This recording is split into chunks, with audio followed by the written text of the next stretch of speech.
Explore the world of canine senses, how Braille impacts the visually impaired, and dogs that can detect cancer. Hello and welcome to the February Human and Canine edition of Ladue View. I'm Aaron Whitus. And I'm Austin Bliss. And this is How We Roll.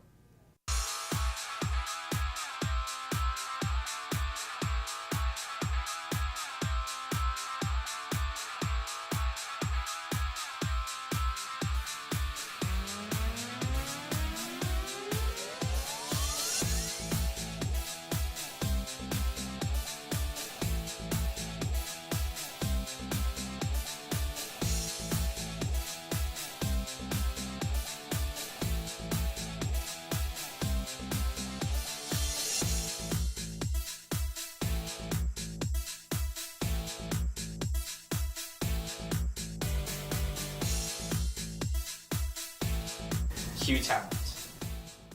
A lot goes on inside the eye before you can see an image. Just one lost connection can cause a series of problems. Sophie and Lillian share how the eye works and how the visually impaired communicate with the world around them. The human eye actually sees everything upside down. Light enters the eye through the cornea and is further refracted when it hits the lens. Here, it is flipped upside down and projected onto the retina. The images that we see then remain inverted until they reach the part of our brain called the visual cortex, where visual information is processed, enhanced, and reconfigured into the finalized images that we see. So, that is, what does that say? It is I-S, cold, C-O-L. Braille is a writing system invented by Louis Braille in 1824. It stems from an old French military code and is comprised of raised dots to signify letters and numbers. There's two different codes. The first one, when you're really young, is uncontracted Braille, and then when you master that, then you do contracted Braille, which is what I use today. Learning to read Braille is like any child learning to read. It promotes literacy. If they did not learn Braille, they could not function in life, read, study, go through school, go to college, get a job. It allows us who are visually impaired to be able to read and communicate with everyone else. Today, Braille is not the only aid for the visually impaired. New technologies open more opportunities than ever before. I've seen a lot of growth in the area of technology, working on the computer, being able to navigate just the operating system. Access to print is a big thing for students who are blind. A lot of times they might be handed a print worksheet. So one piece of technology is called the Pearl, and it's just a scanner. It has a bar so she can position the paper where it needs to be positioned and almost take a picture of it.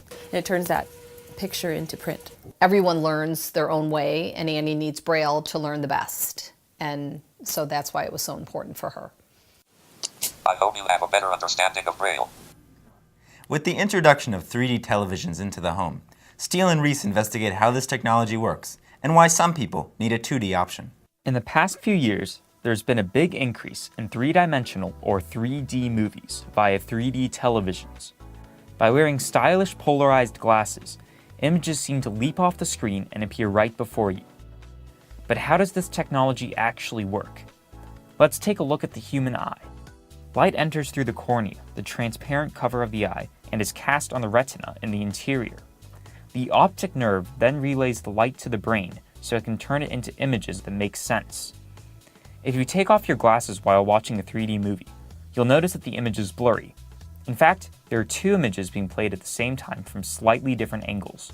3D glasses are polarized, and although the lenses look the same, each has its own filter to only let in one of the images. With a slightly different angled image in each eye, your brain is tricked into thinking that the images are right in front of you. You can observe this the next time you watch a 3D movie by closing one eye. You'll notice that the image appears to be flat. The absence of the other angled image leaves your brain seeing a solitary flat image. It's really that simple. Some people are able to focus their eyes together much more easily than other people. So everybody has muscles in their eyes that help them adjust to where they're looking. So some people may have one eye that is slightly misaligned from the other eye, and that can give them feelings of nausea or disorientation, maybe even just like a slight off balance kind of feeling. One way that people can watch 3D movies while having this predisposition is by using 2D glasses. These are a pair of 2D glasses, and these a pair of 3D glasses. They look the same, but the difference is in the lenses. In 2D glasses, the lenses have the same polarization in each of them, but in 3D glasses, they have opposite polarization, giving the 3D effect. The same polarization in each lens gives a 2D effect and eliminates the issue that some people have while watching 3D movies. Inventor of 2D glasses, Hank Green, originally created them because his wife experienced this. However, he soon found out that nearly 10% of Americans experience this problem. In a video Green posted online, he said his wife tested these glasses and said they worked great. Reporting for Ladue View, I'm Reese Rosenblum. While humans see a large variety of colors, most people think that their four-legged friends view the world in just black and white. Jasmine and Marissa take us on a journey through the human and dog perspective. Did you know you can only actually see 3 basic colors? Red, blue, and green. All other colors are a combination of these 3. The light, which is colorless, reflects off the object and then into your eye. Through the combination of these 3 basic colors, the human eye can perceive 10 million different hues. Have you ever wondered how dogs see the world? Well, let's take a look.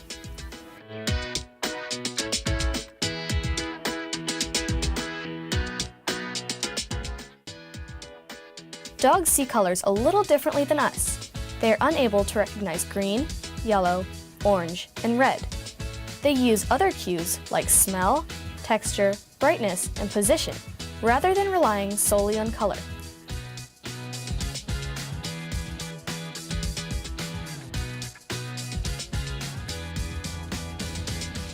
Because dogs have fewer cones in their eyes compared to humans, their perception of color isn't as vivid as ours. To put it simply, dogs can see in color, only that the colors that our four-legged friends see are not as rich as what you and I usually see. For Ladue View, I'm Marissa Glantz. We examine the ins and outs of dog senses and meet some cancer-detecting dogs. After the break.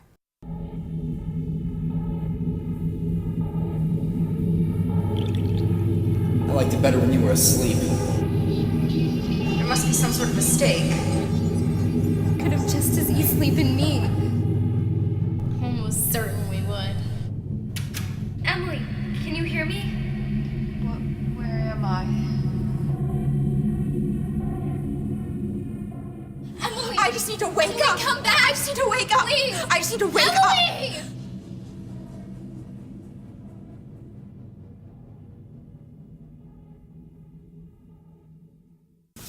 So, I heard this place is known for its rejuvenating Africat facials.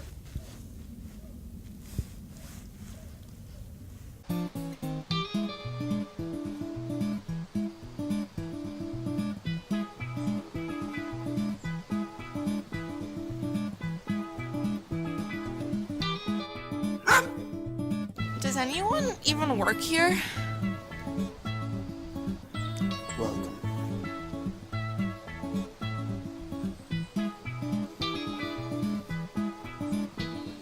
Excuse me, but Camp Borderline is a spa camp, right? A spa camp? Honey child, you in for a big surprise.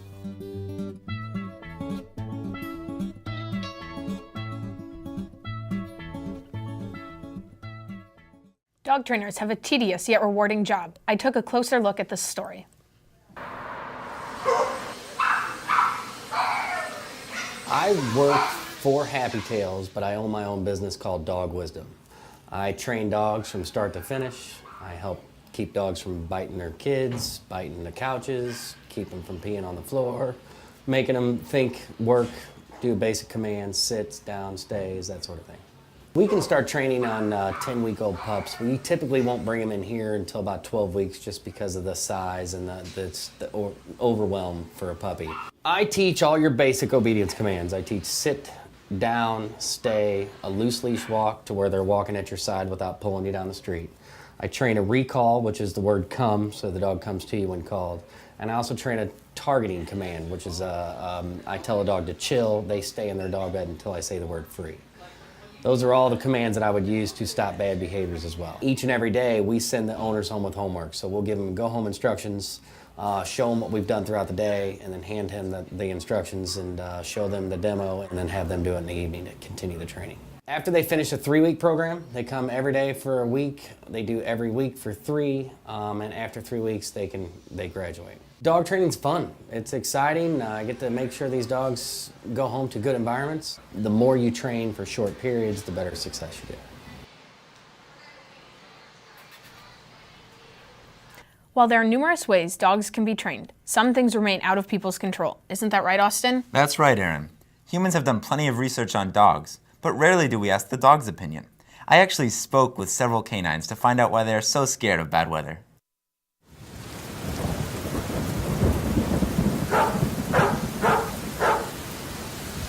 Thunder might sound loud to us, but dogs' hearing is 20 times more sensitive than humans. We talked to several dogs to find out more. Thunder is so loud, I don't think humans know.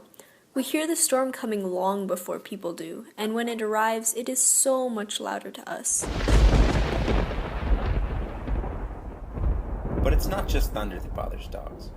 Dogs can sense a drop in air pressure, which signals oncoming bad weather.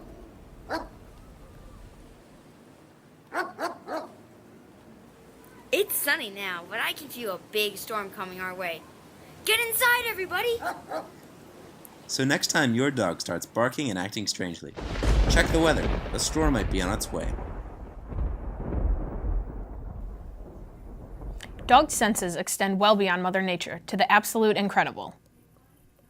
In fact, dogs have a remarkable sense of smell, and recently have been trained to detect cancer. Edan and Jane explore how canines can save lives. Did you know dogs can smell about 1,000 times better than humans? While humans have 5 million smell-detecting cells, dogs have more than 220 million. The part of the brain that interprets smell is also 4 times larger in dogs than in humans.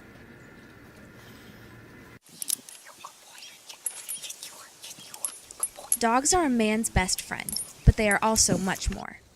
Through training, dogs can also save a man's life. 2003, my mom was going through her battle with breast cancer and chemo, and then I was called by these doctors in Northern California to see if, in fact, we could train dogs to distinguish between healthy and cancer patients. We only have 5 million scent receptors, and the dog has 300 million. And the size of the brain that's designated to scent in the dog is 40 times larger. And usually when a dog runs up to something, it's not because he saw it, it's because he smelled it. If there was one rotten apple in 1 million barrels, he could go right to the barrel. Through their incredible noses, this is how dogs successfully detect cancer, with training lasting only 8 weeks. First, it's really important that you select proper dogs, and that has to do with their drive, their temperament, their willingness to work. And the second tier of training is understanding reinforcement and how we're going to train them. There's probably some inflammation. There could be necrotic tissues, swelling. Dogs can smell all those things. And then over time, they get very specific on being able to just find the combination of cancer. It took us 3 years to publish the study, and the results of that study were they were 99% sensitive in the early detection of cancer and 88% specific. For Ladue View, I'm Jane Nelson. Thanks for watching the February Human and Canine edition of Ladue View. Tune in next month for more from around our school, the community, and the world. I'm Austin Bliss. And I'm Erin Whitus. Have a great day.